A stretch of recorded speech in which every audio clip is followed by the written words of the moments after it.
চাঁপাইনবাবগঞ্জের শিবগঞ্জে মুদি ব্যবসায়ী শাওবান হোসেন শাবান আলীর ছেলে সানি আহমেদকে অপহরণের ঘটনায় ৫ জনকে গ্রেফতার করেছে পুলিশ। চাঁপাইনবাবগঞ্জ থেকে আহসান হাবিবের পাঠানো প্রতিবেদনে দেখুন বিস্তারিত।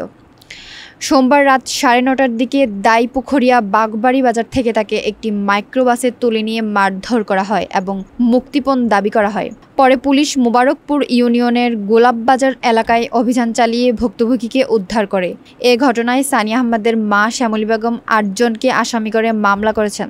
গ্রেফতারকৃতদের আদালতের মাধ্যমে কারাগারে পাঠানো হয়েছে, আর বাকি আসামিদের ধরতে অভিযান চলমান রয়েছে। শুধু আমার বাড়ির সামনে ওখানে একটা মাইক্রো এবং প্রায় ৮ থেকে ৯ জন দাঁড়িয়েছিল।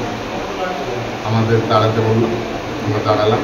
ডিবি পরিচয় দিয়ে জোরপূর্বক গাড়িতে তোলার চেষ্টা, অনেক টানা হাঁচড়া হয়েছে। ওখানে 10:30টার দিকে আমরা সংবাদ পাই যে দাইপুর ইউনিয়ন থেকে বাগবাড়ি গ্রাম থেকে মোহাম্মদ সানি নামের একটা ছেলেকে কিছু ছেলে ফেলে একটা মাইক্রোবাসে কিডন্যাপ করে নিয়ে গেছে। এই সংবাদ পাওয়ার পরে আমরা তাৎক্ষণিক ব্যবস্থা নিই। তথ্যপ্রযুক্তির সহায়তায় আমরা কিছু সন্দেহজনক ব্যক্তির নাম পাই, তাদের অবস্থান শনাক্তের চেষ্টা করি এবং আমাদের যে স্থানীয় সোর্স আছে সেগুলোকে অ্যাক্টিভ করি।